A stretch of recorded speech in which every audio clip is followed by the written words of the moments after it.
जय गुरु जी। प्रिय दोस्तों, आपका दोस्त doctor SP Sharma, life science management Guru and motivational speaker, हाजिर है लेकर अपना 57वां वीडियो, जिसका शीर्षक है जड़ जोरू जमीन। उम्मीद है आपको अत्यंत पसंद आएगा। जय गुरु जी। मन के उद्गार, जीवन में प्रेरणा का एक प्रयास। जड़ जोरू जमीन।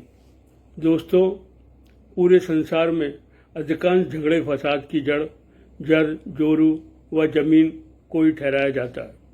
कारण उस परवरदिगार की ये रचना ही कुछ इस प्रकार की है कि मानव अपने को वश में न रखकर दानव रूप धारण करके इनको येन केन प्रकरण प्राप्त करने में लग जाता है।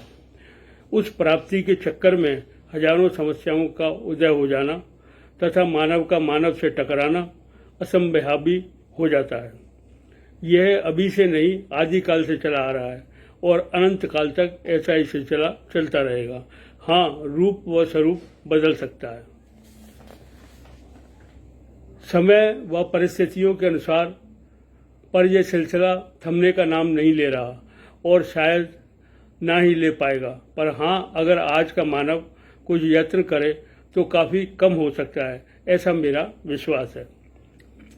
अब अगर जड़ की बात करें तो पहले भी भाई भाई के दुश्मन हो जाया करते थे, सिर्फ रुपए पैसे के खातिर, और कुछ भी कर गुजरते थे।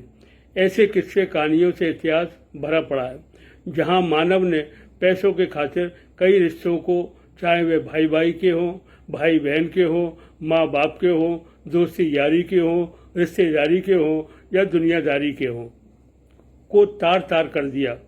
नतीजा, आज हर व्यक्ति पैसे की अंधी दौड़ में इस प्रकार दौड़ रहा है जैसे एक भेड़ के पीछे भेड़ों का झुंड दौड़ता है।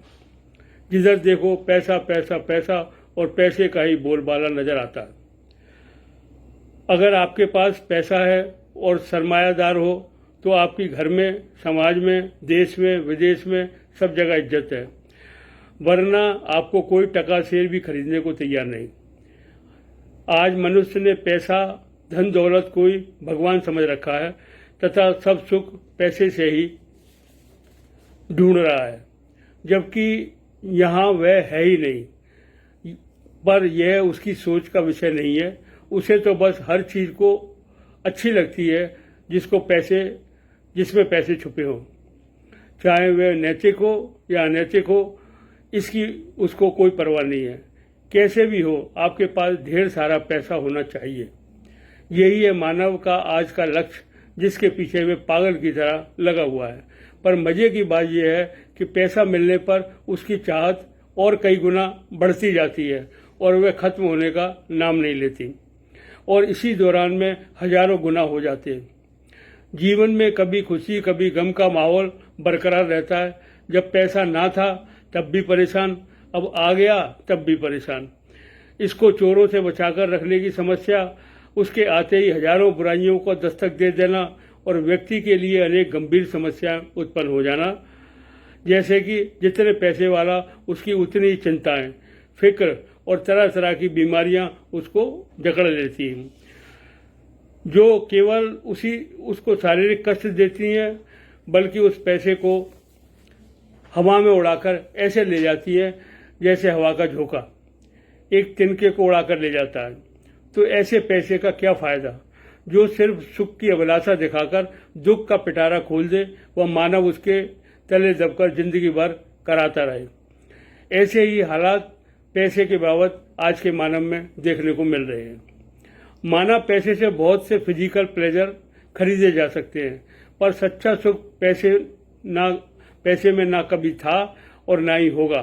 पैसा जीवन के लिए एक आवश्यकता है, ना कि भगवान, जैसा आज का मानव सोचता है। नतीजा, समाज का ताना बाना इस कदर बिखर चुका है कि सुलझने का नाम ही नहीं ले रहा। इसी प्रकार अगर हम बात करें जोरू के बारे में, तो इस तरह के कई किस्से कहानियों से इतिहास भरा पड़ा है, जहां इनकी वजह से तरह तरह की बुराइयां समाज में पैदा हो गई। लोग इस कदर इस बारे में खो गए कि सब लोकलाज को तिलांजलि देकर कोई भी नैतिक अनैतिक कार्य करने में पीछे नहीं हटे। चाहे आप आदम हवा का जिक्र करिए, चाहे रामायण में सीता जी सूर्पणखा का या महाभारत में द्रौपदी व कुंती का, जहां मनुष्य मुख्य केंद्र में नारी को ही रखा गया है। चाहे रानी पद्मावती का जौहर हो या देश की कई वीरांगनाओं की कहानियां, हर जगह आपको स्त्री के उत्पीड़न की एक कहानी मिल जाएगी। और आजकल की अगर हम एक एग्जाम्पल देना शुरू करें तो शायद एक दशक भी छोटा पड़ जाएगा। भाव ये है कि दुनिया में हर जगह नारी को मुख्य मुद्दे के रूप में रखा गया है और इसको पाने की चाह में अनेक झंझावत खड़े हो जाते हैं। वह आज भी लगातार चल रहे हैं और चलते रहेंगे। अगर मानव ने अपनी सोच में व अप्रोच में बदलाव नहीं किया तो स्थिति बदतर से बदतर होती चली जाएगी। अब हम बात करते हैं जमीन की। यह भी एक ऐसा मुद्दा है जिसमें हर राजा महाराजा शासक ने अपनी सीमाएं बढ़ाने के लिए हजारों युद्ध लड़े, चाहे वे सिकंदर महान हो या सम्राट अकबर हो, और अंत में नतीजा लाखों आदमियों को अपनी जान की कुर्बानियां देनी पड़ी। और एक बड़े मजे की बात यह रही कि जिसके लिए इतनी लड़ाइयां, कुर्बानियां व जद्दोजहद की गई, वे आज भी इस धरती पर है और उसको पाने वालों का नामो निशान नहीं है सिवाय इतिहास के पन्नों में। तो दोस्तों, हम इस संसार में किसी प्राणी को तो नहीं बदल सकते, पर उसके पीछे जो कुछ अज्ञात कारण छुपे हुए हैं उन्हें जानकर अगर हर व्यक्ति थोड़ी कोशिश करे तो मानसिकता में कुछ परिवर्तन लाकर स्थिति को कुछ हद तक सुधारा जा सकता है। जैसे इन तीनों केसेस में जबकि कोई गलत विचार आपके जहन में पनपे, उसी समय आपको स्थिति के अनुरूप पैराडिग्म शिफ्ट करने की जरूरत है, अर्थात उस गलत विचार को पीछे छोड़ते हुए सही विचार का दृश्य दिमाग में बनाना है। इससे आपको किसी भी चीज, सोर्स, सिचुएशन का अंदाजा होना चाहिए, तभी आप उससे पॉजिटिव इवेंट्स को ब्रेन में जाने दोगे। इसके लिए आपको मेंटल इंसुलेशन का सहारा लेना पड़ेगा, जिसका मतलब आप किसी स्थिति में फिजिकली तो वहां उपस्थित हो पर आपका फोकस नहीं है। आपका दिमाग आपको अपना दिमाग कहीं और जगह लगाना पड़ेगा जहां से आपको पॉजिटिव वाइब्स आ रही हैं, और आप उसी जगह अपने ब्रेन को ज़्यादा से ज़्यादा एंगेज रखें। नतीजा परिणाम बदल जाएगा, जहां परिणाम बदला वहीं दृश्य भी बदल जाएगा और गलत काम भी टल जाएगा। क्योंकि इमोशंस का अस्तित्व बहुत थोड़े समय के लिए होता है, उसके बाद जैसे ही व्यक्ति अपने होशावास में आता है उसे अच्छे बुरे का ज्ञान उसकी अंतरात्मा से तुरंत होने लगता है, क्योंकि ये सिर्फ भावना, इमोशन ही है जिसमें बहकर वे थोड़े समय में अच्छे या बुरे काम को अंजाम दे सकता है। तभी आपको जीवन में चारों ओर सफलता के दर्शन होने लगेंगे। हर तरफ आशा ही आशा, दूर दूर तक ना कोई निराशा ना कोई असंतोष, बस हर जगह उम्मीदों के चिराग जलते दिखाई देंगे। क्योंकि सही और गलत में यही डिफरेंस है कि those who could manage his state of mind positive by shifting the paradigm to their best advantage, and these are the people who have the courage to change the world by molding their thinking in a positive way.